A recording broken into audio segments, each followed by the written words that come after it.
Good evening, everyone. I would like to call the meeting to order of the Tuesday, August 11, 2020 regular board meeting of the Richland School District 2 School Board of Trustees at 5 o'clock. We did not have any items before us that would have required an executive session, so we did not have executive session today. We're going straight into the public session here at 5 o'clock. And now we'll move on to item 2.1, Inspirational Moment and Pledge of Allegiance. Mrs. Mackey. Thank you, Mr. Chair. I was perusing some things to share tonight for an inspirational moment. And with the times that we are experiencing right now, I decided just to share a few thoughts of my own. For such a time as this, teachers and parents have become true collaborative partners in the education of children everywhere. For such a time as this, we have learned to recreate the traditional wheel of education as we once knew it. For such a time as this, people around the world have joined together to figure out what's best, not just for themselves, but for their neighbors as well. For such a time as this, we have become more cautious in our comings and goings, while being more mindful and wise in the new normals we have created.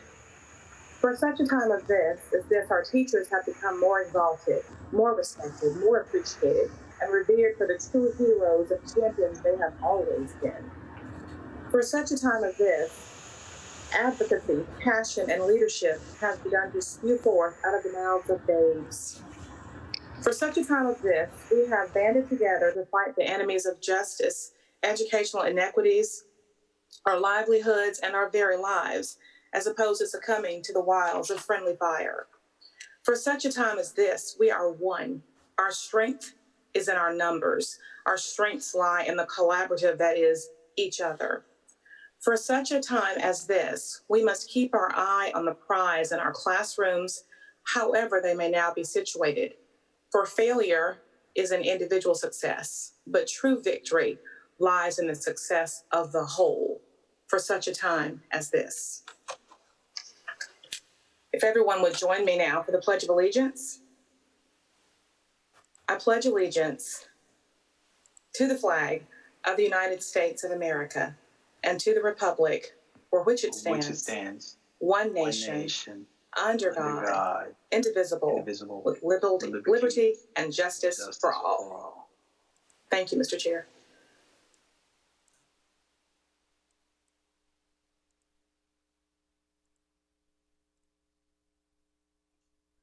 Thank you very much, Mrs. Mackey. And now we are at item 3.1, approval of agenda. Is there a motion?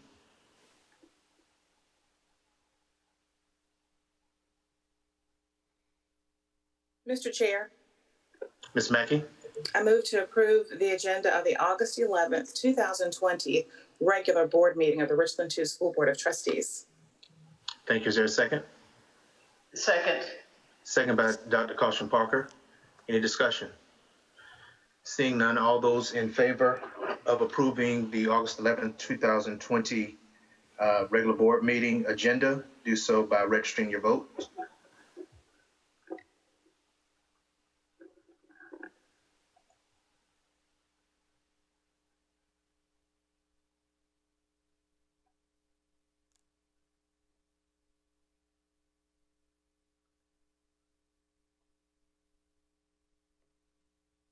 Vote is 6-1. All right, thank you. The motion passes. And now we move to 4.1, special recognition. Dr. Davis. Mr. Shad, before we go there, I get a hand vote. So I want to make sure that my hand vote is registered because I'll be voting by hand. Okay, Yes, the hand vote was registered. Okay, thank wonderful. you. Thank you so much. Okay. Okay. Dr. Davis, special recognition. Thank you, Mr. Chair. Mr. Chair, members of the board, and to our viewing Richland 2 family. I'll be handling the special recognitions today because it falls under the Recognition for Boardsmanship Institute. Several of our school board members have earned recognition by the South Carolina School Boards Association for achievement in the association's 2019-2020 Boardsmanship Institute. The South Carolina School Boards Association Boardsmanship Institute offers a year-round training curriculum to help board members develop skills and stay abreast of state and national issues educational issues. Workshops focus on school law, advocacy, and legislation, improving school board operations, leadership for improving student achievement, and other timely topics. Board members can achieve up to 6 levels of recognition by earning points for participating in statewide conferences and trainings provided on site in their district. I'll begin with Dr. Teresa Holmes. Dr. Holmes has reached level 3 by earning 100 points within 2 consecutive years or less. Level 3 recipients receive a certificate and a gold pin. And Dr. Holmes was elected to the school board in 2018 and is serving her first term. So I'd like to say this time, congratulations to you, Dr. Holmes. Next, Thank you very much. Appreciate you're it. welcome. Next, we have Ms. Lizzie Agostini and Mr. James Shad. Ms. Agostini and Mr. Shad have reached level 4 by earning a total of 200 points within 4 consecutive years or less. Level 4 recipients receive a certificate and a pin with a blue stone. Ms. Agostini and Mr. Shad were elected to the school board in 2016, and they are near completion of their first term. So congratulations to Ms. Agostini and to you, Mr. Shad. Worth noting, Ms. Amelia Mackey is also eligible to earn level 6, the highest recognition in the Boardsmanship Institute. We plan to recognize her at a later date once that achievement has been finalized. So again, I take the opportunity to congratulate our board members on receiving recognition from the School Board Association, and job well done. Thank you. Thank you, Dr. Davis, and congratulations to Ms. Agostini and Dr. Holmes. And thank you, of course, to the South Carolina School Boards Association for this recognition at this time. All right, we'll move on to item 5.1, approval of the consent agenda. Is there a motion? Mr. Chair, Mrs. Agostini? I move to approve the consent agenda for tonight's August 11th, 2020 regular board meeting. Thank you. Is there a second? Second. Second by Dr. Holmes. Any discussion?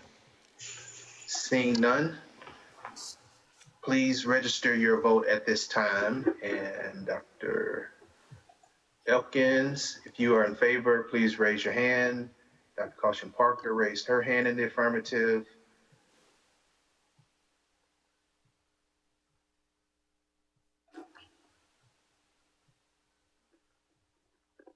The vote is 7-0.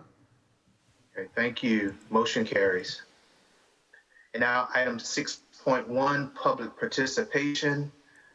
As we did in the last board meeting, Ms. Levy Roof from the Communications Department will submit the public participation from the public at this time. Ms. Roof? Thank you, Chairman Shad. We received 20 forms from the online public participation form that's made available after the public notice for the meeting is posted until 1 o'clock on the day of the board meeting. Following the procedures for public participation during in-person board meetings, questions asked on the public participation form will not be answered during the board meeting. Our first form comes from Veronica Berrien. If multiple children are in the isolation room due to the exclusion guidelines and one tests positive and the other negative, do the parents, caregivers of the COVID negative children get notified and then have to test again? From Kay Banks. As a parent of a rising 5th grader who is an only child, I would recommend small group introductions at the start of the school year in the e-learning format. If possible, consider a similar option that Charlotte schools will provide for their students. Small group interactions to meet with the teacher in person before e-learning begins. My child has a tendency to be quiet in the classroom, and I am concerned about how she will connect with her peers. Teresa Laverne. My question concerns the 3 phases of instruction. How often are the CDC numbers checked, and how often will the phase be changed? Weekly, monthly, quarterly? Please provide more information. Thank you. From Dillard. I feel the e-learning is the best option for my son at this time because I am at high risk for COVID-19.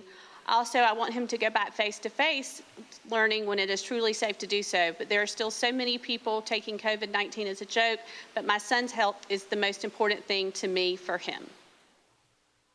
Monique Scott. Will the method for tracking my child's progress be the same as in traditional school? Will additional options be available for intervening and providing additional support for any student who may struggle in the virtual platform? Is there a webinar that simulates the virtual environment to give a more accurate idea of how the class will work? Will there be any means of helping kids keep organized as they attend classes? Will teachers provide feedback for parents? And if so, will this be on a regular schedule?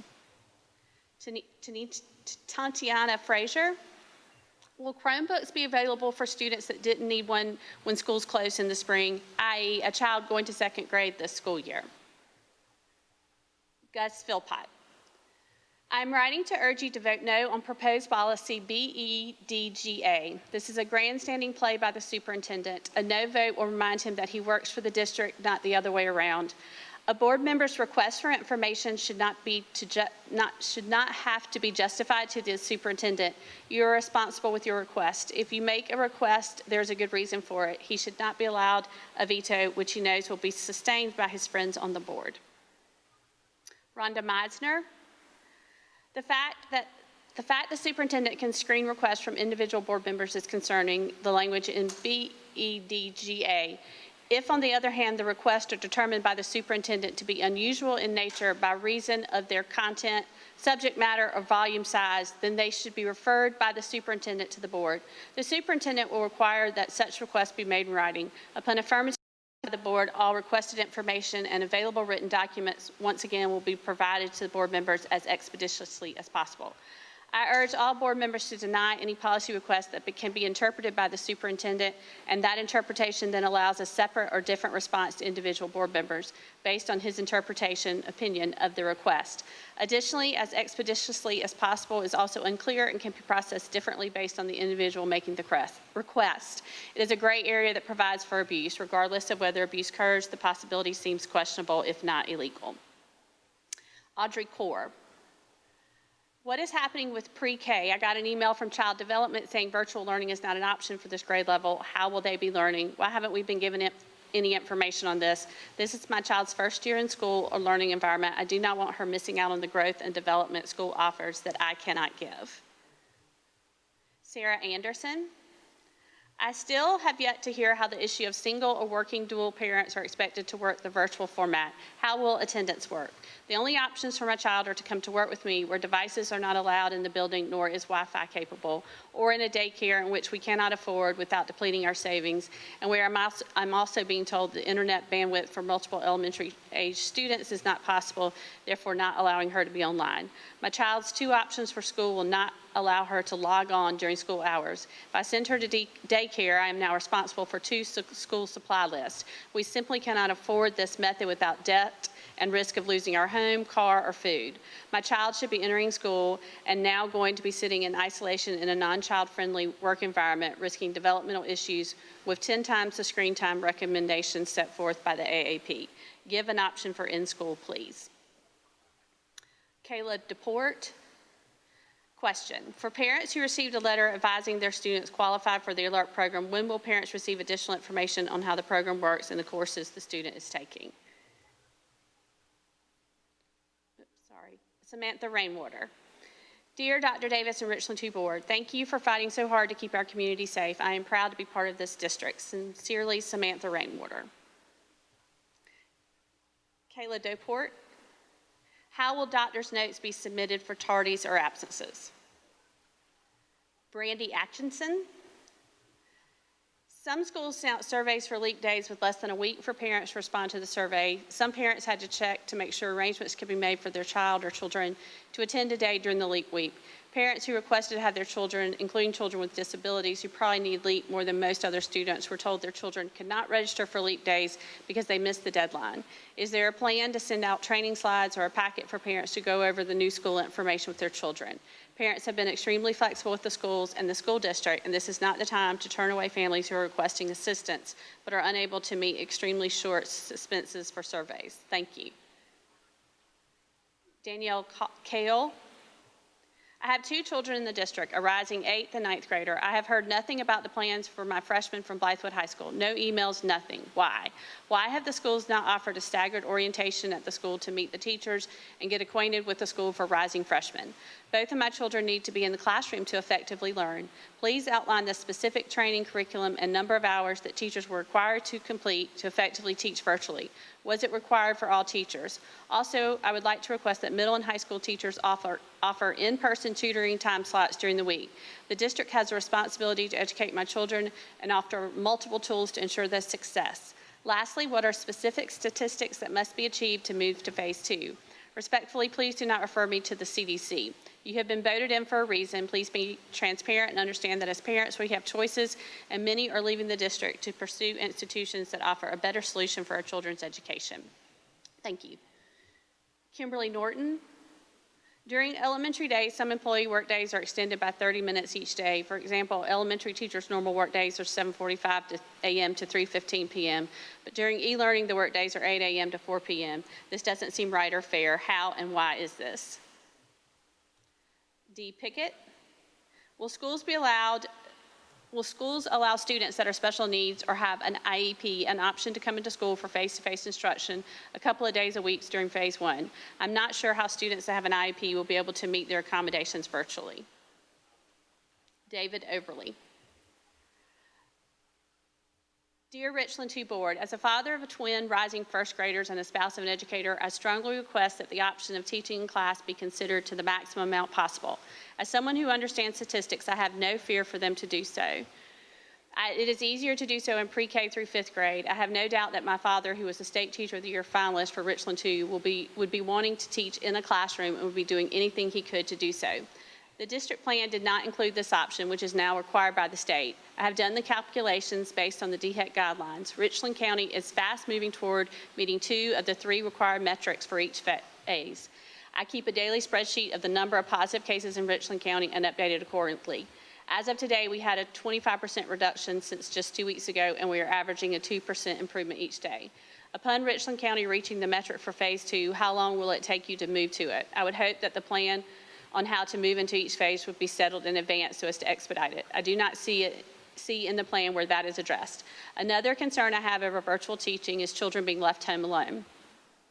I do not believe it is a case of if, but when a parent has to make the choice of going to work or staying home, that they will be forced to leave small children home alone. How will you feel if a child is injured or worse at home due to this? What do each of you tell the single parent that cannot work from home? Also, computer glitches will be disruptive to younger children. In a year where my daughters will be learning to read and other basic fundamentals, this frightens me. Young children will find it difficult to do a day of schoolwork in a home where they play and watch TV. I ask teachers who object to going into the classroom to think about these impacts on our youth. Many pediatricians have spoken out about the need for children to be in school. The benefits of it are numerous, and that is a fact. I believe there will be lots of children whose educations will take a severe hit, which will take years to overcome if they even do. This will further increase the wealth gap in our poorer communities. It is crucial that children to be in school and not in front of a computer screen. I thank you for your consideration of my concerns, and I look forward to them being discussed. I want it to be clear that I am passionate about this, as I want the best possible education for all children, and that is face-to-face. Each of us watching and or commenting cares about our kids' education and takes active roles in them, but let's consider the children who are not so fortunate. S. Bilgen. Will there be a 4K program this school year, and what will it look like since it won't be virtual? Mia Solier.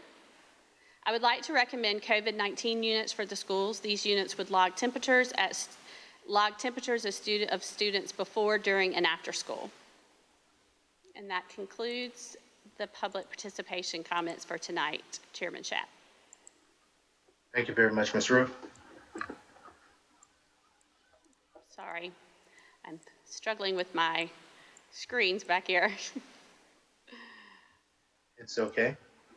And now we will move on to old business action requested. Item 7.1, policy approval for BEDGA board records. Is there a motion? Mr. Chair? Yes, Ms. Agostini. I'd like to make a motion to send policy BEDGA to the South Carolina Attorney General for an opinion.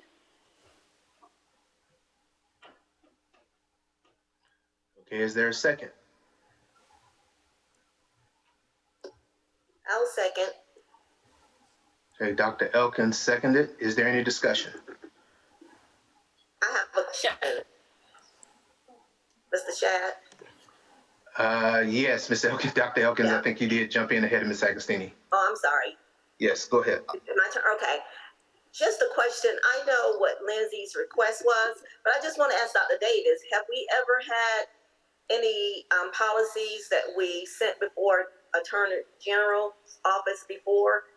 And is that something that you feel is a request that's needed? Or is that something that you can answer for us? I can answer the fact that I don't know if the school district has ever sent a request for a policy to the Attorney General's for an opinion. I can speak on the fact that our attorneys crafted this policy. And I have faith in our attorneys that they know and understand the law, and that they would not craft a policy that would put us in some sort of legal binding. I can speak to the Attorney General's opinion in relation to what Ms. Agostini had brought up in our last board meeting regarding the request for information. And based on the Attorney General's opinion about that, if need be, but I would stand silent until the board makes, unless the board wants to hear that perspective or takes an opportunity to vote this up or down whether or not this should go to the Attorney General for an opinion. So I stand at the discretion of the board. Well, let me just say this, and thank you, Dr. Davis, for that answer, because that's what I was going to ask, if maybe you can give an answer, because that would determine actually how I vote. So if you have information, I think that would be beneficial to all of us. Ms. Agostini has quoted in the past the Attorney General's opinion regarding the request for information. The Attorney General information that she cited comes from a June 28th memo or June 28th document that she shared with the board chair, myself, and that she has spoken of on a couple of occasions when we introduced this policy, or this policy was created by our attorneys. As I've had an opportunity to have some study of this policy, there are a couple of things that concern me. The impression was given that this Attorney General policy is overreaching in the sense that it covers just simple requests. The Attorney General's opinion is specific about the request for detailed financial statements and expenses of the school district or a entity, i.e. it's cited like a governmental entity like county council, that a board member does have or a council member does have access to counting financial documents because the financial responsibility of a county administrator or a board member has to the community in which they elected them. This policy is not a denial of the request of detailed financial documents. This policy is a procedure or a policy that will govern how documents are requested, particular documents that are overreaching or deemed to be overreaching, i.e. asking for an email between the superintendent's office and or the CFO's office to school administrators or to personnel. This has absolutely nothing to do with the request of financial documents. Had detailed financial documents been requested, I think this policy or this Attorney General's opinion would apply. But the Attorney General's opinion does not speak to requesting emails between staff. That falls under administration and administrative functions. It's not privy to the board's oversight in that sense. However, the documents that Ms. Agostini did request were given to her, which is evident in another document that was able to be submitted that you all were quite aware of. So the documents were submitted and given to her. But there is concern from this administration that without some sort of safeguards, and I would remind the board of policy BCA, which is Board Members Code of Ethics, that policy states when it relates to board and superintendent's relationship, that board members should strive to provide adequate safeguards around the superintendent and the staff to the end that they can live happily and comfortable in the community and discharge their educational functions on a thoroughly professional basis. Board members being able to simply request an email between a principal and his teacher or her teacher, between two teachers, between the superintendent and his cabinet and or any members of the staff is highly questionable whether or not that serves the function and meets the scope of the board's responsibility.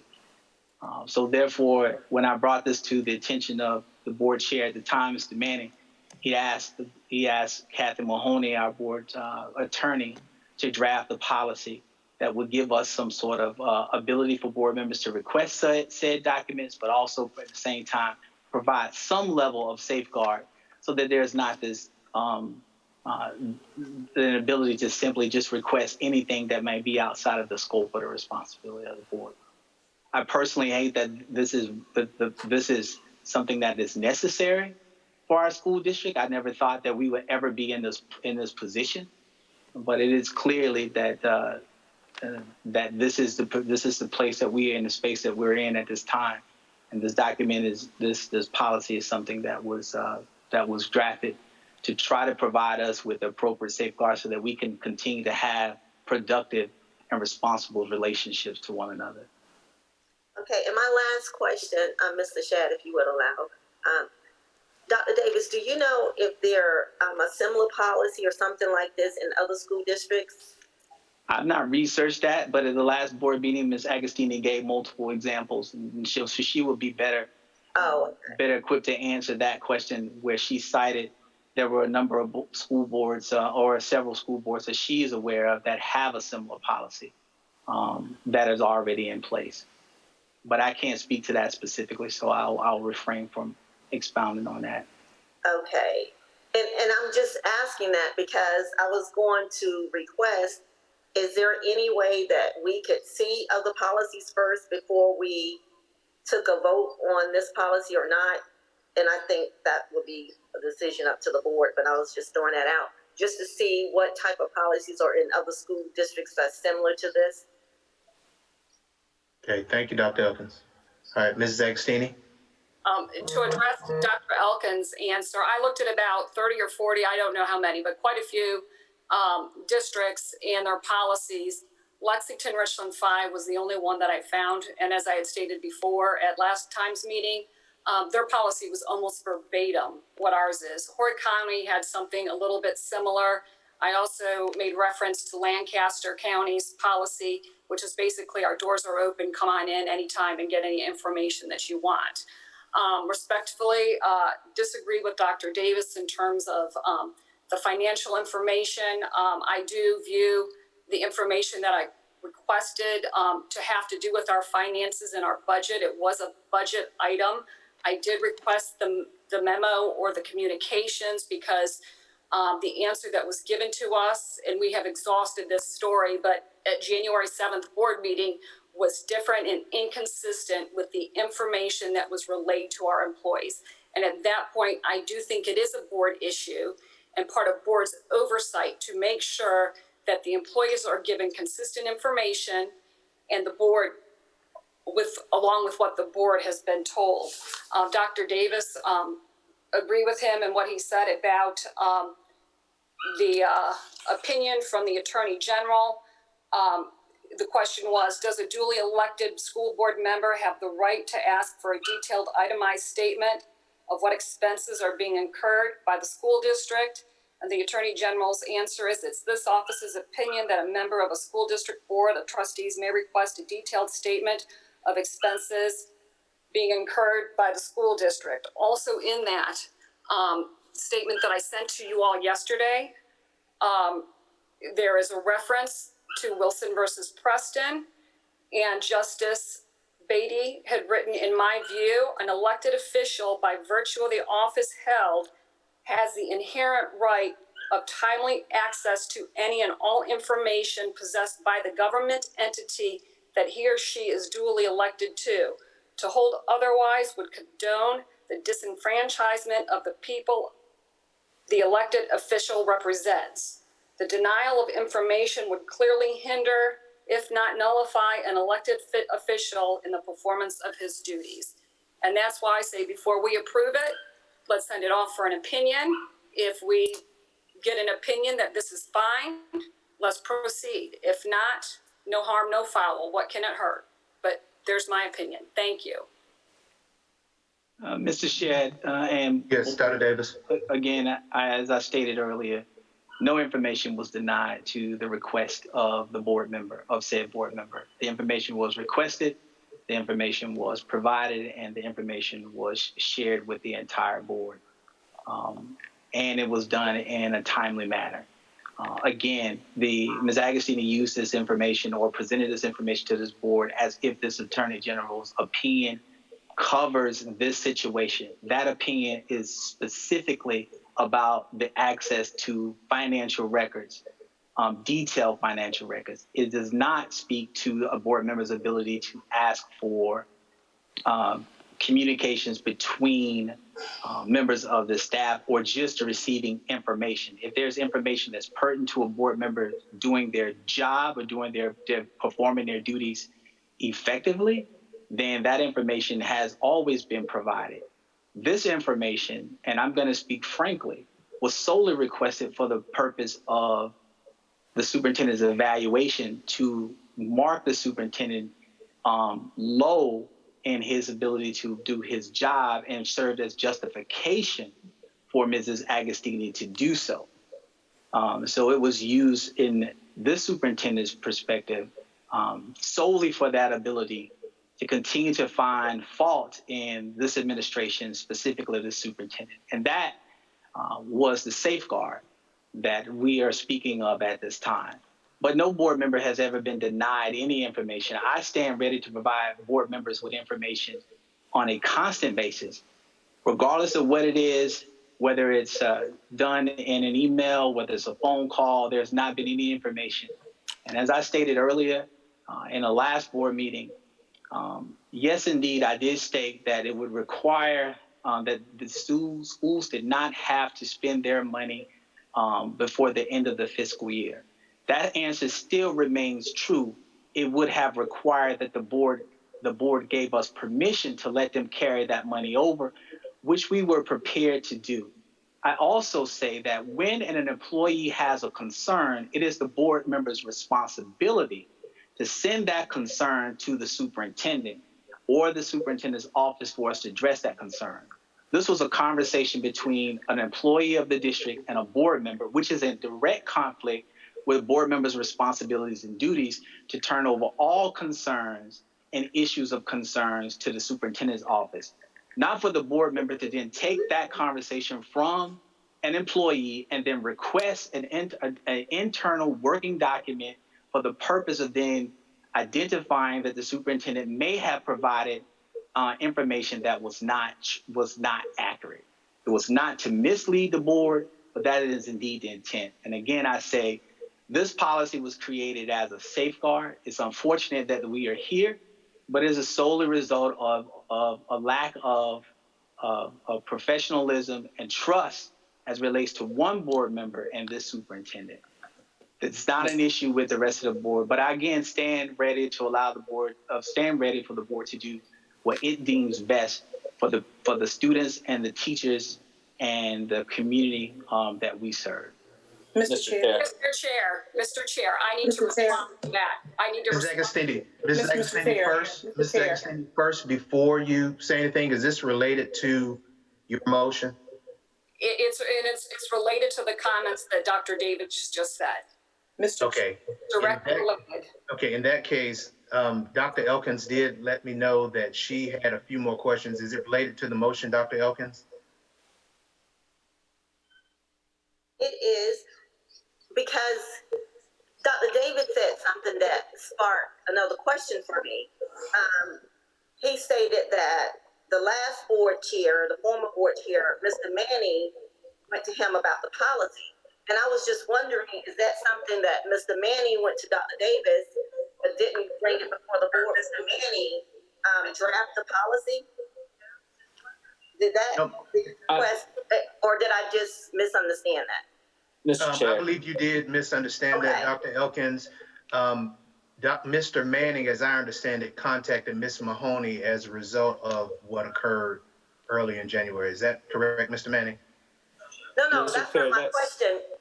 No. The question is, did I draft it? I did not draft No, not draft the policy, Mr. Manning. My question was, when this came about, did you come before the board before you went to Ms. Mahoney to see if we need a policy draft, or did you just go directly to the attorney to get a policy draft? I was trying to deal with the issue that was in front of us. I had a board member who was very upset, feeling that they were not being responded to appropriately by the superintendent. I had the superintendent who feels that, and I agree that in this case that there was some unprofessional activity in what was requested and went beyond the boundaries of the board.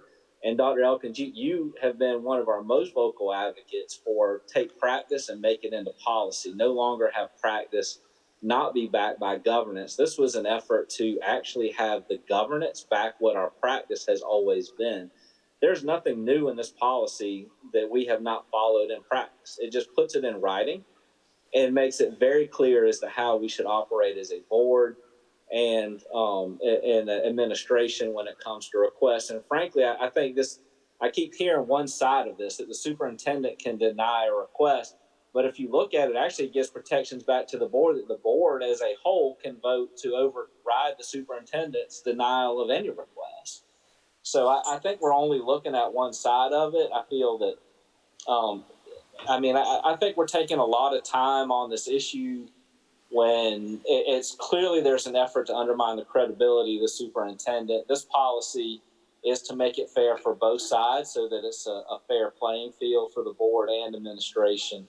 And I don't feel that we need to bog administration down with a ton of inappropriate requests. There are time, money involved with it.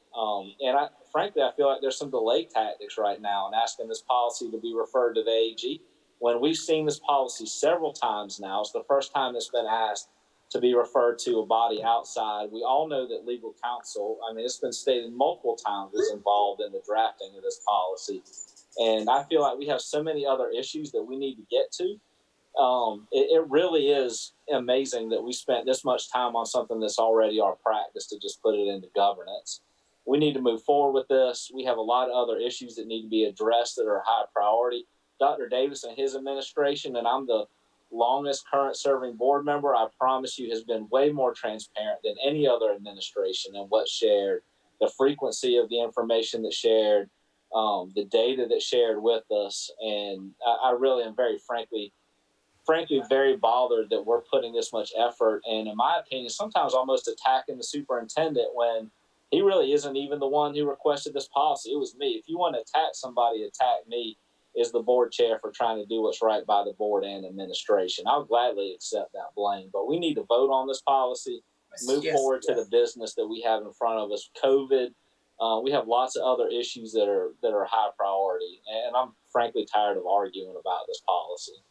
Mr. Chair. I did want to say this. Well, let me just say thank you, Mr. Manning, for clarifying that, because I just want to make sure I was clear. Thank you. Thank you, Dr. Elkins.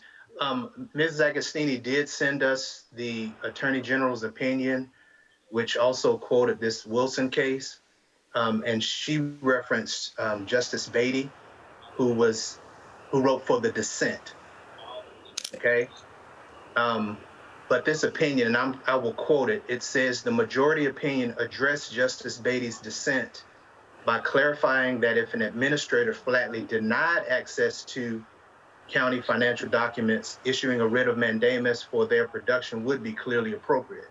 Although the justices differed on how swiftly access must be granted, both the majority and the dissenting opinions in Wilson support an elected official's ability to access financial documents possessed by the body to which they are elected. And then it goes down later stating, bear with me. Mr. Chair, I'd like to call the vote. Yes, sir. Agreed. Yes, sir. I would just note this. As is discussed above, members of a school district board of trustees may request access to the financial documents of the school district to which they are elected. If a school district has an established policy regarding how its superintendent is to respond to requests from its board of trustees members, then that policy should be referred to regarding the manner and time for responding to such a request. In the absence of such a policy, it appears that the appropriate response time is a discretionary matter unless the law otherwise mandates a response within a particular time. Mr. Manning has now called for the vote, so please register your vote at this time.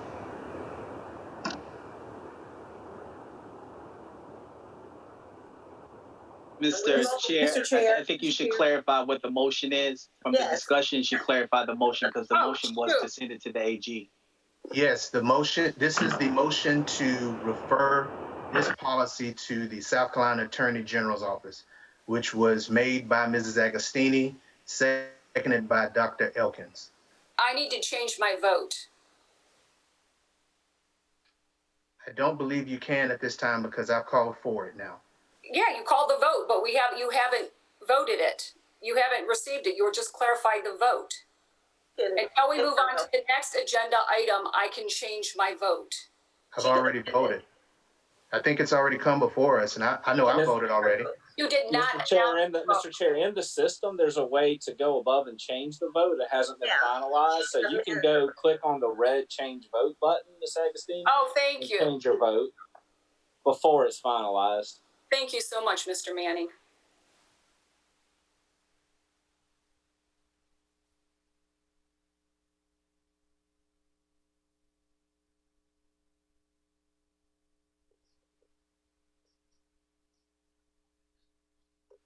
Dr. Elkins, are you voting electronically or are you still doing the hand vote? You're muted. My apologies. Yes, I can vote electronically now, so thank you. Okay, thank you. And the vote is 6-1. Or 1-6, or it's 1 yes and 6 no's. Okay, motion fails. Is there another motion? Mr. Chair, Mr. Chair. Mrs. Mackey? I move to approve policy BEDGA regarding board records. Second. Seconded by Mr. Manning. Any discussion? Ms. Agostini? Yes, thank you, Mr. Chair. Since I didn't have the opportunity to respond last time and finish or address concerns that Dr. Davis brought up, I'm going to take the opportunity to do now and also address Mr. Manning. This was the second reading of this policy. The first reading was at the July 21st meeting. There was no policy presented to us in June. There was no policy. It was just a discussion. So this was the second reading. Now on to comments that Dr. Davis made. I didn't solicit this information from media specialists. I was out visiting a school when they stopped me and thanked me graciously for the money that the board gave to the media specialists. They were very excited. We had a 5-minute conversation. In that conversation, it came up that they were a little stressed about having to spend the money by the end of June. At that point, I said, no, that was a question I asked on January 7th. And they made it very clear that they had received a communication that they needed the money spent by the end of June. In my email to Dr. Davis, I specifically asked, was this school directed? I thought it was the principal of that school making sure that the money was spent. And his response, it was no, it was not. I never thought that it was something to be put on his evaluation as he stated. I was looking for clarity and thought that maybe he needed to have a conversation with a principal at some school. So it wasn't a gotcha or whatever he's talking about. So that is how it all came about. I asked specifically in an email. I told him how I visited a school, how gracious the media specialists were, but asked the question because they had told me the money was due, is this school directed? And that is in an email to Dr. Davis, which I believe all of you received. Thank you. All right, thank you. Any other discussion? All right, we'll call the vote. Please register your vote with regard to the approval of BEDGA, board records.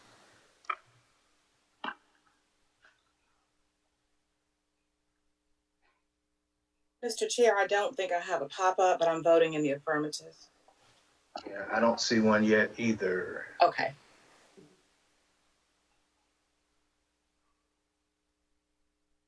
Mr. Chair, I had to refresh my screen to get it. Okay, thank you.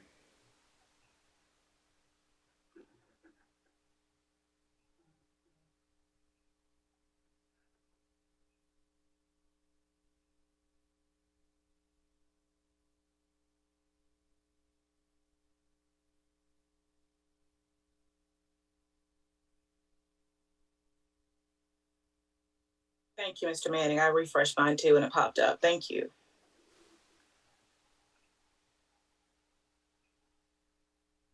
Can I have a vote of 6-1? Thank you. Motion carries. Now we move to item 7.2, action requested, policy approval of ACB Title IX. Is there a motion? Mr. Chair, I move to Manning. approve policy ACB Title IX as presented by the district. Second. Thank you. Seconded by Mrs. Mackey. Any discussion? Seeing none, please register your vote to approve policy ACB Title IX. I'm sorry, I missed the motion in the second. Mr. Manning moved and Ms. Mackey seconded the motion. Thank you. Yes, ma'am.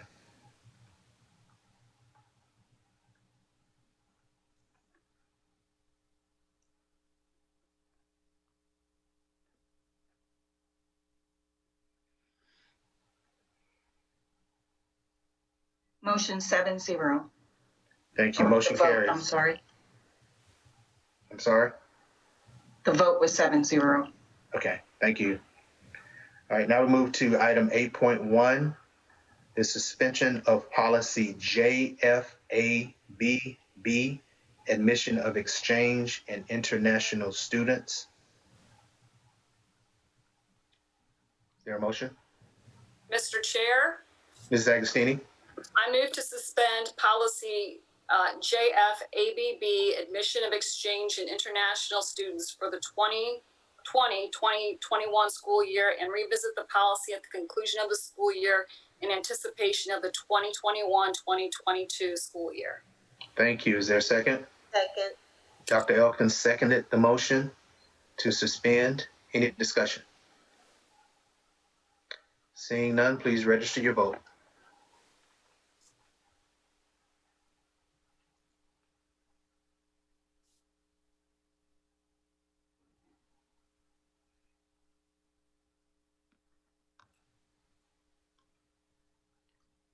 The vote is 7-0. Thank you. Motion carries. Now on to item 8.2, the suspension of policy KI, visitors. Is there a motion? Mr. Chair, Mr. Manning? I vote to suspend policy KI, visitors, through the implementation of the district's reopening schools plan, phases 1, 2, and 3, and revisit the policy at the conclusion of phase 3, and direct district administration to develop visitor procedures that will be followed during the suspension of the policy. Second. That was moved by Mr. Manning, seconded by Mrs. Mackey. Any discussion? Mr. Chair, Dr. Elkins? just for clarification, Dr. Davis, is this policy just stating as long as we're virtual, there are no visitors? Or is this policy indicating once we go back to face, there will be no visitors? What it's saying is that what we will do is come up with, it does suspend the policy in its entirety. But what you're asking, the motion is asking us to come with procedures of how we will allow visitors during the suspension of the policy. And so when we're in phase 2, we will be in a classroom model, for example. Our policy right now, parents can come in and observe students in the classroom. Well, we really need to limit that or have some sort of procedure in place while we're under phase 2 and phase 3, because we need to limit the number of people that are accessing students in the building during that time to keep the spread of COVID, the spread of the virus at a very low as possible. As minimum as possible. And so one way to do that is to limit the number of people who are in the hallways, in classrooms, in and out of classrooms, possibly exposing other students and our staff. Right. So we need to come up with that. Okay, and my question is, we're voting on policy, but have we had an opportunity to see what the procedures will be in place prior to this before we Well, vote? you typically don't approve procedures. The procedures are administrative. No, not approving. I'm sorry, not approving the procedures, but have we had an opportunity just to see what the procedures are? We have not. No, ma'am. We have not presented you with the procedures for this policy. And I apologize. We don't customarily do that. We take the direction from the board on to create the procedures, and then we share the procedures with you. But we typically have not presented procedures before the approval of a policy or the suspension of a policy. So we did not provide that. Yeah, I know that's true, but we're in a different time now. And I just want to make sure that when we do go back to this, that we're fair. So it would have been nice just to see some type of procedures in place prior to voting on a policy. It's almost like voting in the blind. But I do want to make sure our students and teachers are safe. So I'm going to support it anyway because I don't want people coming in. But I would have liked to see something just in place so it can give me an idea of what. Well, let me just clarify. The policy is, you're not voting on the policy. The policy is already in place. Okay. So policy KI already exists. What we're asking for is the suspension of policy KI, the same as we just asked for the suspension of visitors for exchange students. And we didn't provide you with anything regarding that. We want to limit the number of exchange students that are coming into our schools and into our classrooms. And so now we're asking to give us an opportunity to let us come up with the procedures on how we will let parents visit schools. Because if you look at our policy KI when it comes to our visitors, you can see that policy is pretty free and flexible as far as who can enter and who can visit students during the normal operation of the school day. We need to limit that and reduce that. And so what we want to do is suspend the policy and come up with the procedures on how we will have parents come in. It may be a situation with visitors. Yes, ma'am. But visitors. I'm sorry, Dr. Davis. Would this be a uniform procedure? Because, prior to this policy allowed principals to have discretion of how they allow visitors. And, we would have one school that needed to give a 24-hour notice or a 48-hour notice. So will this be the procedure that we're looking at? Would that be across the board, across the district? Yes. Okay. It would be because the motion asked for administration to come up with this. So the district administration will come up with this. That's perfect. Thank you. Mm-hmm. All right. Thank you, Dr. Elkins. Ms. Agostini? And Dr. Davis had already sort of mentioned this, but in your procedures, we are going to let reasonably some parents come in. I wholeheartedly agree that we need to limit the amount of visitors, but just the parent that has concern about, their child in a class for one reason or another, whether it be the child itself, the teacher, another classmate, we will leave something open so that when parents have valid concerns, they can come in and visit. I can't commit to that. I don't know what is valid and what is reasonable. For one parent, it may be unreasonable to have 3 parents visit a classroom in a day. And so if their children are in the classrooms and they might be high risk, they may not want multiple parents coming into that particular classroom to visit their son or daughter. It may be a situation where we need to bring their child out of the classroom for the parent to talk to their son or daughter about what's going on in class and or set up times to meet with their teachers. So this policy doesn't necessarily just eliminate the parent. It does address, our visitation practices, I think, for the most part. But we need to come up with some sort of way of doing it. So I can't say that I don't want to commit myself to that at this time because I don't quite know what those procedures are going to look like. But what we do want to do is put safety of our students first and safety of all, and that's all students in the classroom at that time. And so we need to make sure that the policy of the procedures address the safety of all students and not necessarily the rights of one parent to visit the class at that time. If the parent needs to see their son or their daughter, then we need to provide them with an opportunity to come to the school to do that. But I don't necessarily can say that that's going to happen in the classroom. We need to control who comes in and out of the classrooms as much as we possibly can. Mr. Manning. And it may be a phase-in situation. In phase 2, it may look totally different from phase 3. When we're in phase 3, when the spread is at low versus when it's at moderate. Thank you, Dr. Davis. Mr. Manning. Thank you, Mr. Chair. I would also say, and Dr. Davis, correct me if I'm wrong, but it's not just potentially the exposure from the person coming in, but we have social distancing guidelines we have to maintain. True. We're already reduced the number of students and staff that are allowed in the classroom to maintain social distancing. I imagine there are cases where one additional person would then put us over the recommended threshold for distancing in that environment. So I just to bring to the board's attention, yes, sir, Mr. Manning, I think it's important that we take a look at the policy and just kind of just take a moment to pause and look at the policy. So the policy right now encourages parents and guardians and other citizens of the district to visit classrooms to observe the work of the school. And so we're asking to suspend it. So what is that going to look like when it comes to some sort of procedures? It may be a situation where they, like I said, we would have to stagger when that is, make sure that it's in phase 3 when we will allow some visitation at a minimum amount of interaction from outside public into the schools. But it also addresses just visitations in period. The board requires that all visitors use the main interest to report to the schools, sign in procedures, receiving authorizations to visit elsewhere in the building. So we may not allow you to visit elsewhere in the building. You may only be able to visit certain places, the guidance office, a counselor's office, and things like that. But you might not be able to have access to go to eat lunch with your student in the cafeteria, because we allow things like that to happen too. So we got multiple students in the cafeteria and multiple parents want to eat lunch. It's not that we're trying to prevent parents from seeing their sons and daughters, because I think we're very open and very liberal in our visitation policy. And we've had some discussion about our visitation policy when we approved this back in August of 2019. And so we crafted a very liberal, I think, visitation policy, but we need to have some sort of constraints while we're dealing with COVID. So we will still, parents, of course, will still have access to their students.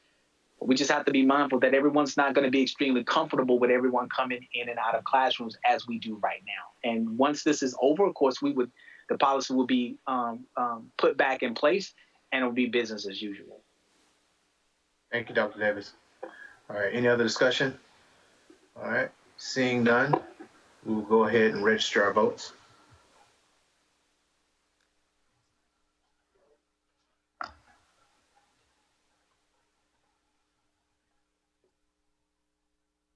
The vote is 7-0. Thank you, the motion passes. Now moving on to item 9.1, new business, no action requested. We will have a back to school report by Dr. Davis and administration. Dr. Davis. Thank you, Mrs. Shad and members of the board, and again to our viewing Richland 2 families. We have Dr. Marsha-Lynn Franklin, who is spearheading the task force for back to school. As you know, we had a reopening task force that was led by Dr. James Ann Shealy, a graduation task force that was led by our former Assistant Superintendent, Mr. Keith Price. We have a financial task force that's being led by our CFO, Harry Mallett. So this is, again, one example of working collaboratively and bringing partners across the district together to create a plan for back to school. And so I'll turn it over to Dr. Franklin to give us the report on back to school. Dr. Franklin. Thank you, Dr. Davis. At school sites during the first week or so of the school year, teachers and staff often greet each other by saying, Happy New Year. This greeting represents the excitement of beginning a new school year and the limitless possibilities that await. So Mr. Shad, members of the board, Dr. Davis, and to our public, Happy New Year. With the district's reopening schools plan completed, we have transitioned to implementation of the plan at the school level. Each school has developed a task force that will lead the school through implementation. Each task force consists of 4 committees: health and safety, operations, academics, communication. You probably recognize the names of these committees as they mirror the committees that comprise the district's reopening schools task force. Each committee has a designated lead with a laser focus on their respective area of implementation. Here you see the names of the members of the district level back to school task force. Most of these folks also served on the district's reopening schools task force. There's no better people to help schools with implementing the plan than the people who helped create the plan. The district's Back to School Task Force serves in a supportive capacity to school-level task forces. We assist schools as they work to bring the plan to life at the school level. Also, as we at the district level receive information from regulatory entities, we disseminate that information to schools. To provide support in an organized and systematic manner, we're following an implementation support cycle. In step 1, the district task force members meet with principals as a whole group to share key information from each of the 4 committee areas: health and safety, operations, academics, and communication. In step 2, the district committee lead for each of the 4 committees meets with the school level committee leads. For example, Don McAdams, who's our lead for the district health and safety, meets with the health and safety leads from each school site. This is when schools receive specific guidance and ask questions relative to school needs. After step 2, each school level task force engages in conversations and collaboration to make strides with implementation. In step 3, the district task force meets with principals once again, this time in grade level bands, elementary and secondary. This meeting is an opportunity for principals to ask clarifying questions and share challenges as well as ideas. In step 4, as you see, it's an optional step that is available to schools when they experience unique challenges. At this step, district task force members meet with individual schools to help work through specific barriers. As this is a cycle, we will repeat it multiple times through the implementation of all 3 phases of the school year. LEAP, an acronym for Learn, Evaluate, Analyze, and Prepare, is an opportunity for students in grades 4K through 8 to come on site and begin preparing for the new school year. LEAP is a state-mandated and state-funded program and will occur at our elementary and middle school sites next week. The remainder of this report will focus on phase 1 of implementation. As you will recall, during phase 1, when COVID-19 activity is rated high, students will participate in learning experiences through a virtual platform. Richland 2 provides 2 options for virtual learning: e-learning, which is learning experiences provided by a student's zoned or designated school, and virtual school, which is named the R2 eSchool.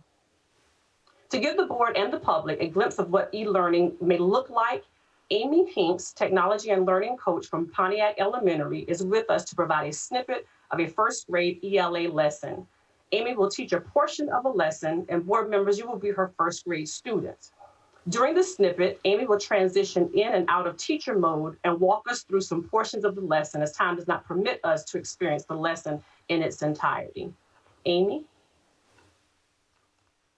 All right, well, thank you for having me. I'm really excited to share with you all what an e-learning reading lesson might look like in classrooms this upcoming year. And I know I've already done this lesson with Dr. Davis, and we had a lot of fun with it.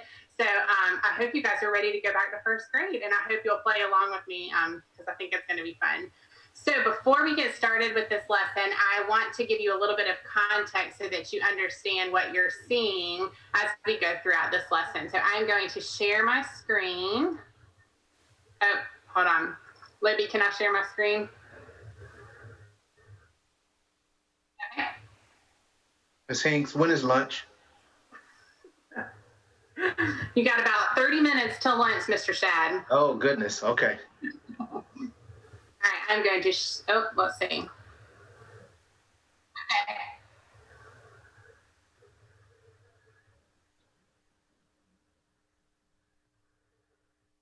Okay, I think I'm good. Okay, all right. So I want to give you a little bit of context so that you understand what you're seeing throughout this lesson. So this is a sample learning path or a student pathway. So students will get something similar to this each day that will take them through the day's lesson. So on this particular student pathway, this is just for ELA, but on this particular pathway, you'll see that the student has 4 tasks that they need to complete in order to complete this lesson in its entirety. So step 1 of the learning path is a video that students would watch ahead of time on their own time. And And if you were to have watched this video, then you would have seen me reviewing a previous sound spelling card that we would have already talked about in a previous week during class. And you would also see me introducing a new sound spelling card to the students, which is going to be what we're going to be learning about today. So at the end of the video, I asked students to brainstorm a list of words that they could come up with, words that have the R sound in them, words like car, park, barn, those kind of words, because that's the sound and the spelling that we're going to be focusing on for this lesson. So now this is where we would pick up in step 2 of the learning path. And we're going to assume that you all have watched the video in step 1, and we're going to move on to this step 2, which is when we are going to be joining together as a group in a live Google Meet session for some synchronous learning time together and to do some guided practice together. So you'll see that it lists the materials on here. I've asked you to bring 2 pieces of paper. So if you have a couple pieces of paper near you, that would be great because you'll need them in just a second. And then a pen or a pencil. We're going to go ahead and pick up on from here. Pretend like we are meeting together for a live Google Meet session. So are we ready? All right. So hello, friends. I'm so excited that you guys are able to join me today. I want you to give me a thumbs up or a thumbs down to show me what kind of day you're having. Oh man, I am loving it. I'm seeing so many thumbs up. That makes me so happy to see all of those. So we're going to go ahead and get started. I hope that you guys were able to watch the video in step 1 of our learning path. But if you didn't, that's okay. You can go back and watch it later. But we are going to get started, and last week, if you remember, hold on, my screen's loading. Last week, if you remember, we learned about the stork card, and the stork card reminds us of the OR sound, spelled O-R, and you guys became experts at reading words with the OR sound in them and spelling them, and so now we are going to introduce a new sound spelling card. And if you were able to watch the video in step 1, you already know what that sound spelling card is. But if you didn't, go ahead and give me a drum roll. Unmute your microphones and give me a drum roll. Sound spelling card is the armadillo card. And the armadillo card reminds us of the R sound. And we know that when we hear that R sound in words, we spell that A-R. So this is where I might ask you guys to share some of the words that you had brainstormed after watching that video in step 1. But for the sake of time, I'm not going to get you guys to share words, but I would get you guys to share out some words that you would have brainstormed. But now we are going to go over our learning target for today. So I know that at the end of our time together today, you guys are going to be able to say, I can read and spell words with the R sound. And you guys are such experts, you're going to be able to do that. So now we are going to read some words together. So in just a second, I am going to make a word pop up on the screen, and I'm going to model for you how we're going to sound out that word. But I need you to go ahead and put on your reading goggles. Can you put on your reading goggles for me? And I want you to be looking for that R spelling that we just talked about. Are you ready?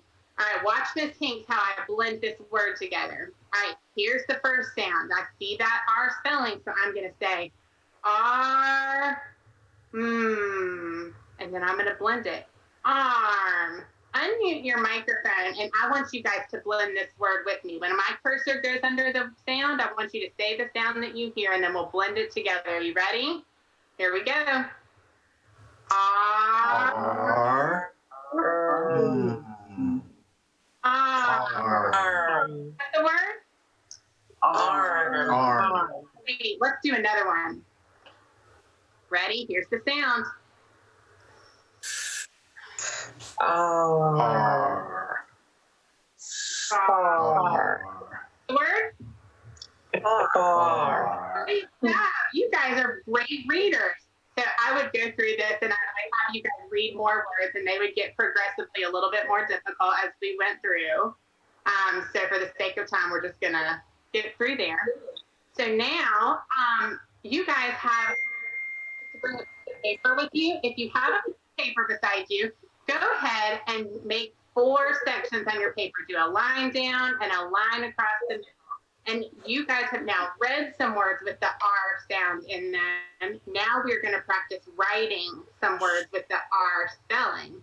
So I am going to call out a word, and I want you to write it in the first block of your piece of paper. Thumbs up if you're ready. All right. The word that I want you to write is car. But before you write it, I want to see everybody, just like we do in class, I want to see you stretch that word out. So if everyone put your hands together in front of your camera like this and unmute your mic for me so I can hear you. And you're going to watch Miss Pink stretch this word, and then you're going to do it with me. Are you ready? So the word is car, but we're going to stretch that word out. R. R. Write that on paper and then hold it up in your camera so I can see it. Write the word car.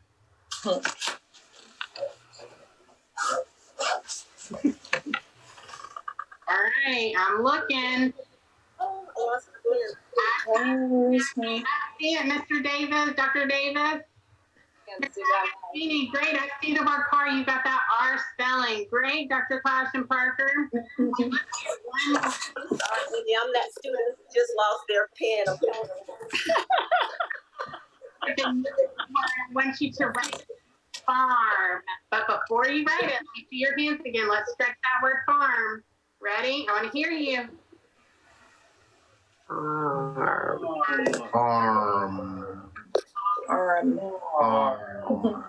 Camera for me.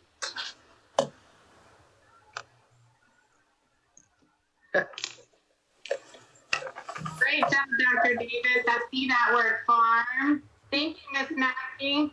All right. And I would do a couple more words, but for the sake of moving forward.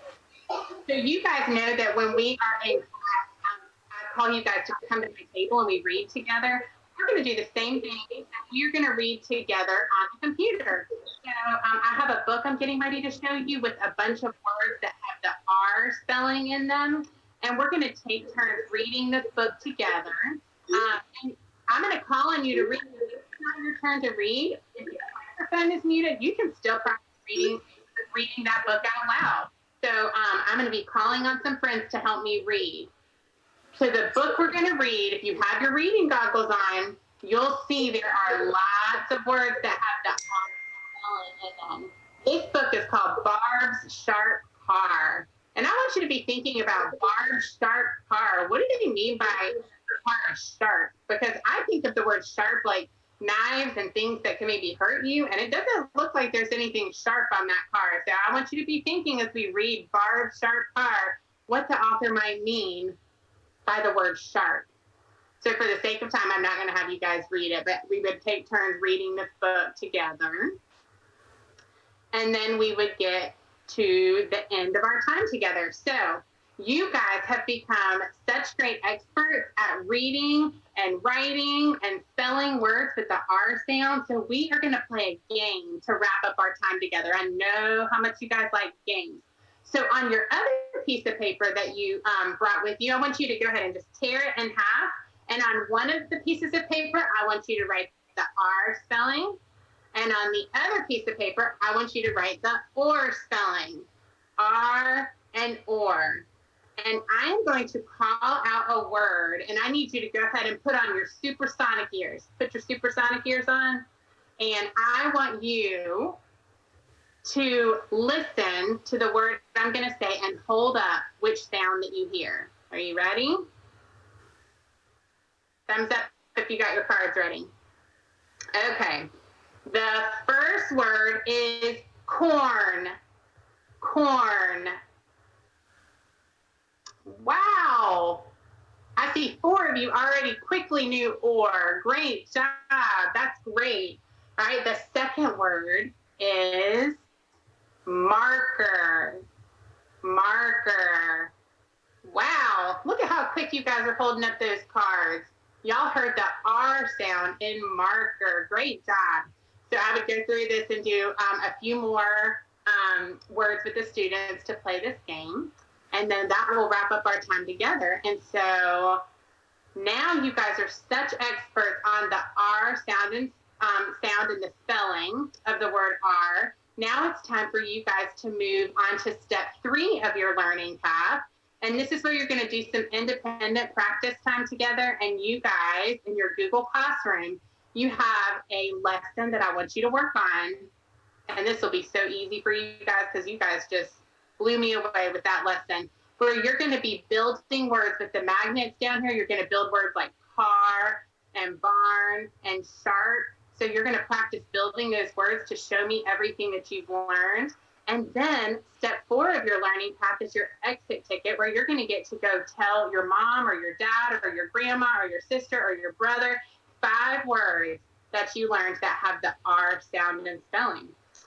So I can't wait to see what experts you've become and all the great work that you're going to do. I have to pop off and go get on another meeting with another group of boys and girls, but I think you guys can handle it. Thumbs up if you can do it. All right, I'll check back in with you guys soon. And that's it. Thank you, Ms. Hinks. Thank you. As promised to our students, e-learning this year will be a different experience than e-learning in the spring of last school year. We have rebranded and enhanced e-learning, as was evident in the simulated lesson that you just participated in. Phase 1 highlights.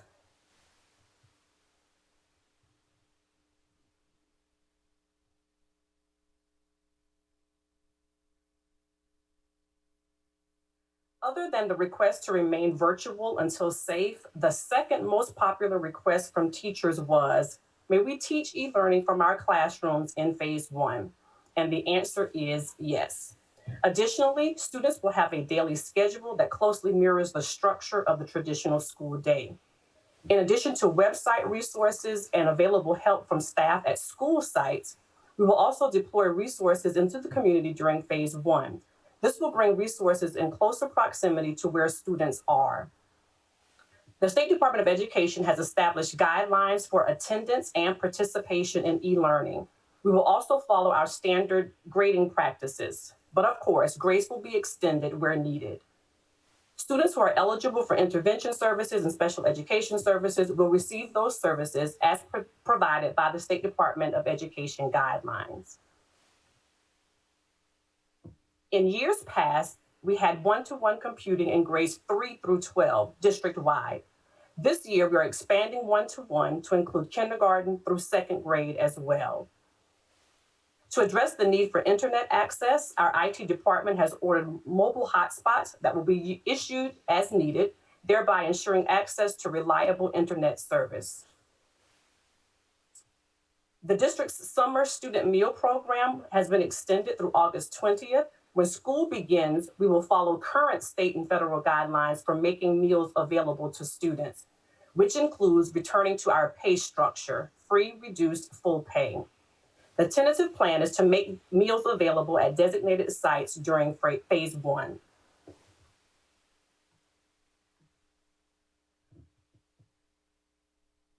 R2E school.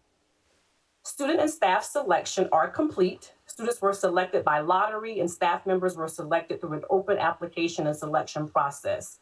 Students participating in the R2E school program will also have a prescribed daily schedule and attendance expectations. An R2E school student's day will consist of teacher-directed time, guided practice time, and independent practice time, with the amount of independent practice time and parent assisted time varying for each grade band, elementary, middle, and high. Please be assured that the employees of Richland 2 are eagerly anticipating the return of students on August 31st. While we won't physically be in our buildings, we have embraced change and we will approach the school year with much enthusiasm and passion, as the beginning of a new school year is indeed the most wonderful time of the year. That concludes today's Back to School report. My team and I welcome your questions and comments. Thank you, Dr. Davis and Dr. Franklin. Board members, Dr. Elkins, and then Dr. Holmes. Dr. Franklin, thank you so much for that presentation. It was outstanding. But Amy, oh my goodness, Thank you so much. Being a former first grade teacher, you make me want to go back to a first grade classroom. So thank you, thank you, thank you. I know your kids are going to be so excited to have you as their teacher because you got me excited. So thank you for all that you guys have done with this. It was outstanding. Thank you. Thank you, Dr. Holmes. I would like to say thank you, Dr. Franklin, for a great report. It was wonderful. And Amy, your classroom was fantastic. I think that puts at ease a lot of parents who had concerns about how the e-learning would be done. I think if it's done like that and you demonstrated it beautifully, that they should be at ease with that, because as Dr. Elkins said, I enjoyed it myself. It was wonderful and it was well designed. Kudos, kudos, kudos. Thank you. Any other board members? Make sure I didn't miss anyone. All right. Here. Oh, yes, Ms. Agostini. Thank you. And again, I can't agree more with Dr. Holmes and Dr. Elkins. That was just super. Thank you so much, Dr. Franklin and Ms. Hinks. Just one question. Have we heard, or how many students have responded back to us and are registered for school this year? Okay, I'm going to yield to our IT people. I don't have exact numbers. Okay.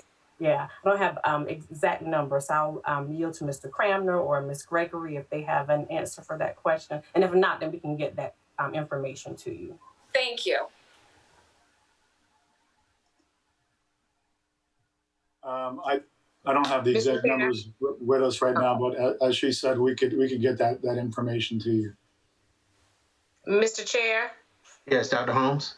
I did have one question. You mentioned the summer program, the lunch program. What is the deadline for them making applications for free lunch for the upcoming year? When is the deadline for that? Mr. Anderson? Yes, that's they have until October to make those. It's 45 days after the start of school that you have a grace period that you still qualify under your previous qualification. So if you were free last year or reduced, you still had 45 days. Now, of course, we'd love to get all that information in as soon as possible, so there's no delay in making sure that we get that to them. But they have a 45-day grace period from the start of school.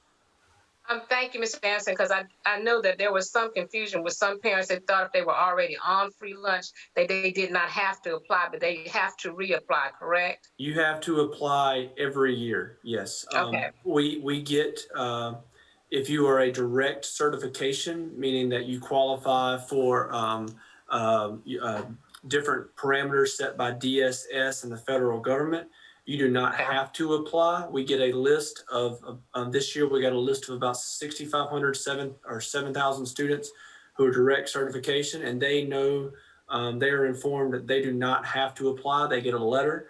All the students who attend our community eligibility provision schools, CEP schools, Jackson Creek, Joseph Keels, Condor, and Windsor, they do not have to apply as they receive free meals.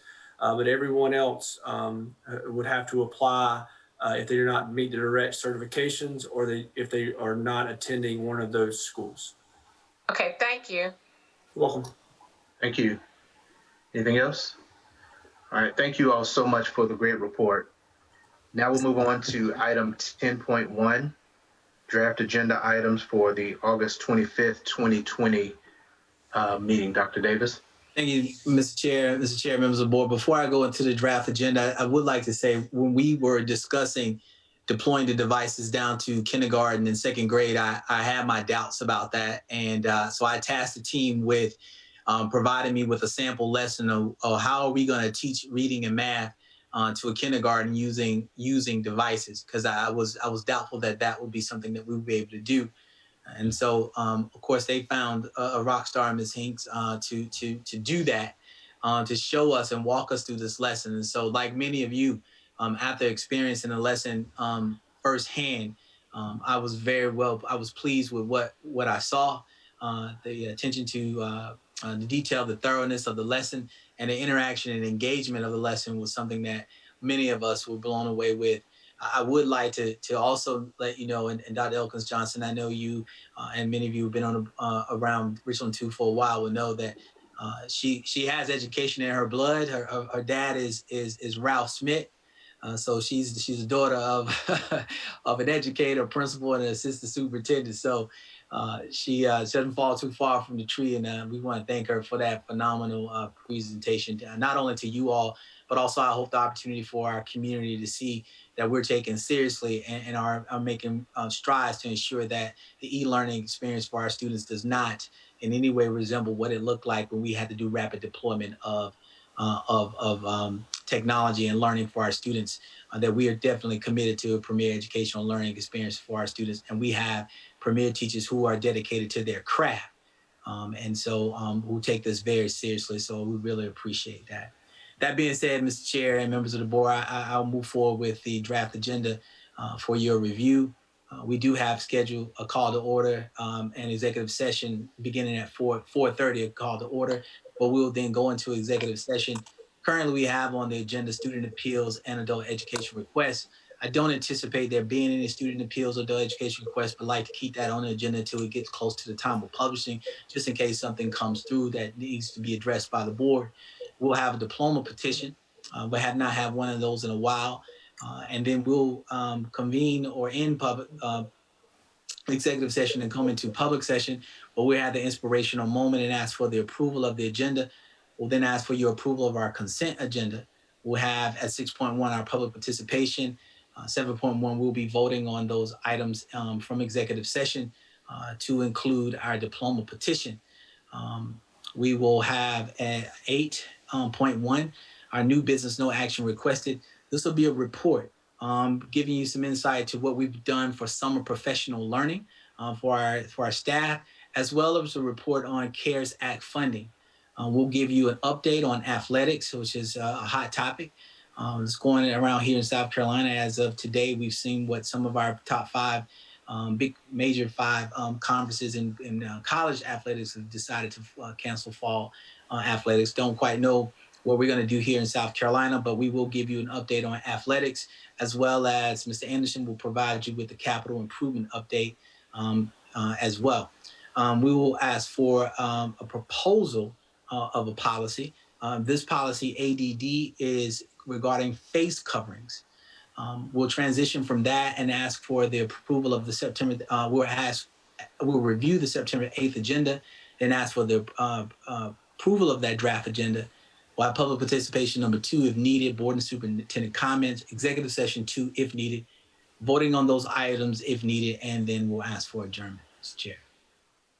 Thank you, Dr. Davis. And now, item 11.1, approval of the draft agenda item for the August 25th, 2020 regular board meeting. Mr. Chair? Mackey? Yes, Ms. Mackey. Ms. Mackey, you're muted. Thank you.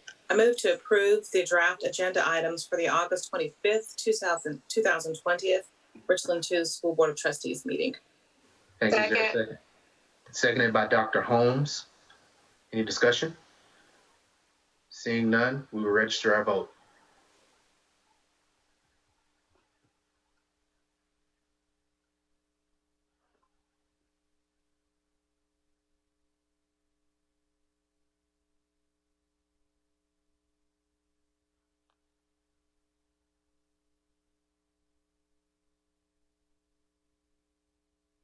Vote is 6-0. I mean 6-1, I'm sorry. Thank you. The motion carries. Now, item 12.1, although it's public participation, but it was all addressed in the first public participation. So now we are at item 13.1, board and superintendent comments. And I will just start from the top of my screen. And Dr. Holmes, you're up. I'd like to just say thank you for all the great work that you all are doing during this COVID season. To parents, I hope that the hard work has helped you to alleviate some of your fears. And just know that myself and others on the board and the district, we're always amenable to helping you feel comfortable. And I'd like to say thank you so much to Dr. Davis, your team, and everybody that works with you and under you, including your support staff, cafeteria staff, everybody, bus drivers who have come together to make this possible. You are certainly appreciated. These are dangerous times, and it takes a whole lot of dedication and love to do what you do. And I just want to say thank you, and have a good evening. Thank you, Dr. Caution Parker. Let me unmute. I too would like to thank Dr. Davis and the entire team for all this wonderful hard work that you're doing, making sure that teaching and learning is going to continue in our district. We're going to do a top-notch job. And I'd like to thank Amy Hinks, who I've known since she was about 6 years old, for the great job that she did. This was really nice this evening. Thank you, Amy. Thank you, Mrs. Agostini. Again, just want to thank Dr. Franklin and Mrs. Hinks for the fabulous presentation tonight. Thank you for your commitment and getting us back as safely as you can. Have a great evening. Thank you. Dr. Elkins, you're up now. Just want to say thank you to Dr. Davis and the entire team for what they've done. Amy, thank you so much. I had an opportunity to visit Amy's class a while back. So just want to say thank you for what you guys are doing, what you continue to do. And also, just want to send my prayers and condolences out to the Jackson family, to Bible Way Church. I got on the board, had an opportunity to work closely with Chip Jackson, and just want to say thank you to the Jackson family for allowing Chip to be a part of the Richland 2 team, for him sharing his leadership, his knowledge, and just been a mentor to so many people in the community. He would truly, truly be missed. So just want to say thank you to the family for sharing Chip with us during the time that he was on Richland District 2 School Board. I want to say to my students, the teachers, custodian staff, cafeteria workers, that thank you for all the hard work that you do. And we're praying for you guys when you return back. We want you to be safe and continue just to wear your mask. And if there's anything I can do, because being a former educator, and I shouldn't say former, I'm an educator, just been an educator, I know that you want to be there for the kids, but safety comes first. So if there's anything that I can do personally, please reach out to me and let me know. And again, thank you. And to our kids, welcome back to school in just a few more weeks. Thanks. Thank you, Mr. Manning. Yeah, I want to say I appreciate Dr. Davis' administration and this board for standing strong with the plan that we submitted to the State Department of Education to maintain virtual education. And I know we've gotten several comments from folks with students that have parents with students with special needs and other issues that we still have to work around. But many other school districts caved to political pressure, and I appreciate the fact that this board and administration held strong in our conviction that e-learning is the safest mechanism for our students at this time. So thank you for that. Of course, we did get our plan approved as we submitted it. Also want to say thank you to Ms. Hanks. It was a tremendous lesson, certainly representative of what happens in so many of our classrooms every day. It's so magical to see a master teacher at work, and you certainly are a master educator, a master teacher, and we appreciate the work that you did. And I'm sorry I didn't have my paper. I was a slack student. I wasn't prepared for class, so I should be appropriately marked. But also Chip Jackson, having the opportunity to serve with Chip, and he certainly was an advocate for public education well before he ever got on the board in Richland too, having served in the State Department.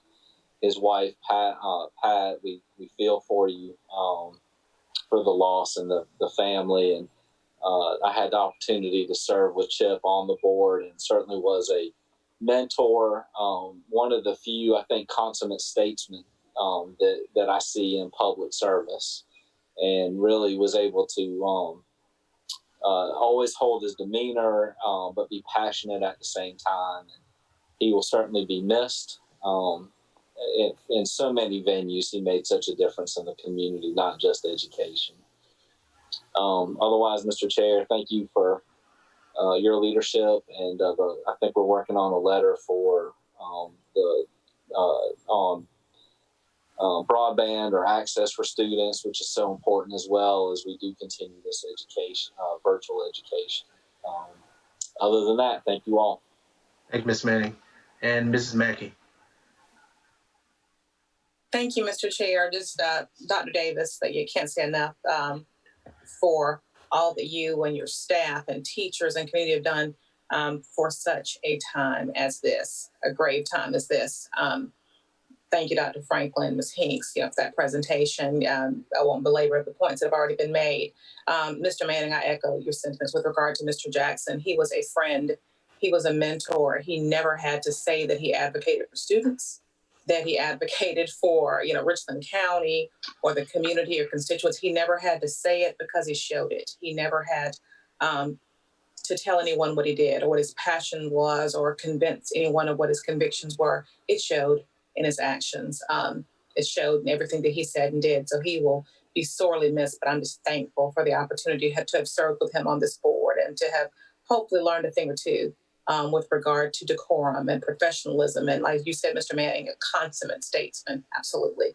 But bless you all, parents, community teachers, for all that you're doing and your patience while we're trying to keep our students safe. Dr. Davis, the Richland 2 family, this board, I'm so thankful, again, that we did absolutely, that Dr. Davis and his staff advocated for virtual until safe, and that plan was approved. I mean, there's a lot that goes into, holding out for what you think is right, but I couldn't be prouder of you and thankful that the lives and the livelihoods of our children and students and community are at the forefront of what all we're doing. So you all have a good evening. Be blessed. Thank you, Mr. Chair. Thank you so much. Dr. Davis? Thank you, Mr. Chair. Mr. Chair and the members of the board. At the beginning of this start of back to school, we had a meeting with our school administrators, our principals, and our executive staff, as well as our cabinet. And I gave them a list of 10 things that you should do when leading in crisis, or 10 things that you should consider when leading in crisis. I'm not going to go through the list, but I wanted to point out 3 things that I think truly applies to this board in this situation. The first one on the list was to keep calm and let leaders lead. And so I appreciate you all for staying calm and allowing the leaders to lead, you being those leaders as well. It's not always the popular thing to do, and we can't give in to the whims and preferences of everyone, but we have to put the mission of the school district as the first priority. And that includes all of our students. And so I appreciate you keeping calm and the second thing was, one of the other thing was to see the opportunity in everything. Keeping calm and looking at the opportunity in everything, we were able to basically present a plan that allowed us to invert the system. In that sense, we are putting together a plan where we are taking a lot of the services that our students receive in our schools out into our community. And so we're excited about seeing how this opportunity plays out. And I think our State Department of Education is also excited about that. And then the last thing, which is always something to me, is to remain courageous in leadership, and being courageous in your leadership. Again, it's a difficult task, and it's something that many of us we've never experienced this type of environment before, and so it's important to be courageous. And so I just want to say to our public, I'm so grateful for those board members that have consistently demonstrate trust in this administration to make sound and effective decisions, particularly sound and effective decisions in times of crisis, to help eliminate distractions so that we can focus and keep the main thing, and that is ensuring that our students are receiving a premier educational experience in the safest environment as possible, and that includes our teachers. I'm very thankful to our teachers for being leaders as well in our community. And I'm very thankful to our parents in our community. I've had some great conversations with parents on both sides of our plan. And I'm thankful for them who reached directly out to school administration, district administration, to talk to us about their concerns. I did my very best to interact with all those parents who either emailed me or called me or made sure that someone from our office got back in touch with them. And we continue to have those ongoing conversations with them, because that's what families do. We discuss things. And we come to an amicable understanding, even though we may not agree. As you all know, that this week, the State Department of Education announced the approval of Richland 2's reopening plan. And it's contingent upon the district and the State Department reevaluate the district's in-person option every 2 weeks. And this will begin with the district's official start date, which is August the 31st. During this pandemic, Richland 2 will begin at phase 1 on August 31st. This includes e-learning through schools and the R2 e-school. The State Department's contingency is for the reevaluation every 2 weeks. It's consistent with our plan to regularly monitor disease activity as calculated by South Carolina DHEC to determine when it's safe for the districts to move from phase 1 to phase 2 and from phase 2 to phase 3. In addition, as it relates to free and reduced meals, families, the USDA waiver that allowed Richland 2 to provide meals to all families, will be expiring soon. And on August 6th, deliveries of meals to the community sites will unfortunately end. But through August 20th, meals will still be given out from 10:30 a.m. to 12:30 p.m. at Bethel Hanbury Elementary, at Bridge Creek Elementary, at Joseph Kills, North Springs, Polo Road, and Rice Creek Elementary Schools. Dent and Longleaf Middle Schools will also support in this effort. And after August 20th, the district, as you heard from our report from our assistant superintendent, the district will no longer be able to provide free meals to students. On August 31st, the first day of school, the district will begin our phase 1 meal plan, and we'll be providing more details about this plan in the coming weeks. So be on the lookout for that information. It's very important that families who qualify for free and reduced meals apply for this status before school starts. As a reminder, families have to apply every year. And so for information, please visit the free and reduced price meal page on our district's webpage. You'll find that at richland2.org/free and reduced. Our annual registration is still underway. A parent or guardian of all returning students is required to provide proof of residency, to verify student information, and complete annual forms for current students. If you haven't completed this process, please visit the homepage of our website and look for the information on annual registration nights. I want to shout out and give a big congratulations. And this is a huge award for our district. Big congratulations to Ridgeview High School teacher, Dr. David Diggenhart. He's a recipient of the prestigious Presidential Award for Excellence in Mathematics and Science Teaching. Dr. Diggenhart is also known as Dr. D, and I hope I'm saying his name correctly, is also known as Dr. D. He has taught biology at Ridgeview High School for 7 years, and he serves as a lead teacher in the Institute for Health Science Magnet, where he teaches medical interventions, honors biology 1, advanced placement biology, and honors research 1. So big congratulations to you, Dr. D, on that huge award. We appreciate you being a part of our Richland 2 family and representing us in a very premier way. Our Richland 2 Family Intervention Service Counselors, Thomas Smith, has been named the 2019-2020 BSW Field Instructor of the Year by the University of South Carolina College of Social Work. So a big shout out to our counselor, Thomas Smith. Congratulations on that wonderful award as well. Thank you for representing our school district in a premier way. We so appreciate the efforts of our staff and as well as our students in leading the way here in the state of South Carolina.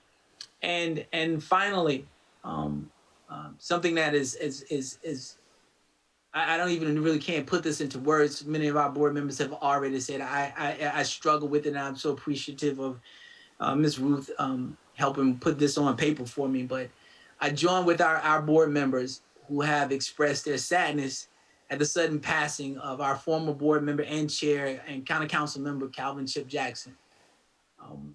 Mr. Jackson's family shared the arrangements with us so that we can share them with our Richland 2 family. And on Wednesday, August the 12th, the line and repost for public viewing will take place from 12 to 6 p.m. at Bible Way Church, which is located on Atlas Road. A private ceremony is scheduled for Thursday, August the 13th at noon. And the ceremony will be streamed live on the church's website at bwcr.org and on their Facebook page. Mr. Jackson was a stalwart leader in public education and made positive impacts in the lives of many students, their families, and our community. And while he'll be deeply missed, his dedication will never be forgotten. I will always remember the gentleness of his manner and the fierceness of his conviction to make a difference in our community.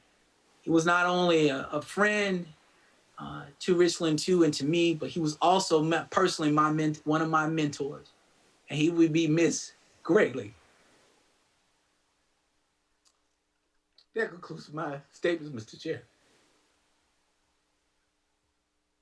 And now you got me going. I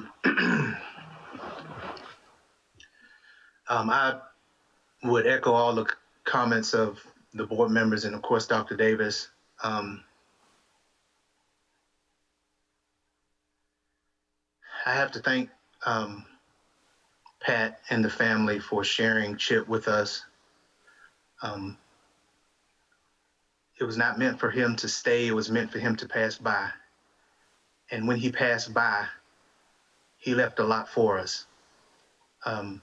He was a consummate gentleman, a statesman, a friend, a brother, a mentor. I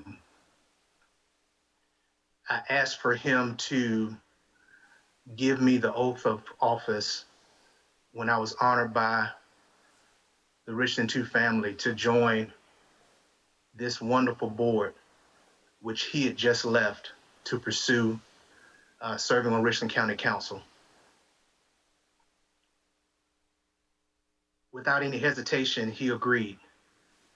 And through these 4 years, he has helped me. And I'm sure my fellow board members agree, we don't have Chip to help us anymore. But he did leave a legacy for us. Whether we choose to emulate it, take things from it, discard, we are still indelibly left with the fact that he passed by. And it was absolutely a shock to us to hear what happened last week with Chip. And, you know, some may know, I'm headed over to Deacon Jackson's church after this meeting because he asked me to come speak about going back to school. I assumed that he was going to be there. His spirit will be there because he has passed by. We will honor you, Chip, because you have honored us. And God bless Pat and the family, because we truly are Richland 2 family, as I said at our last board meeting. And the way things work, Chip has reminded us of that again. Thank you all so much. Y'all stay safe. And if there's any objection at all to adjourning. Mr. Chair? Yes, Dr. Holmes? I do want to, I would be remiss without offering my condolences to Chip and his family publicly. I'm new on the board and Chip stepped in and he helped me out so much, but I won't belabor it because everyone has said it. But he was a wonderful, wonderful man and he will certainly be missed. I couldn't let that go without saying that. Thank you, Mr. Chair. Yes, ma'am. Thank you. Thank you so much. And thank you. I appreciate you gave me that time to just say this as well. Friendship is indeed essential to the soul. Be blessed, my brother. Thank you.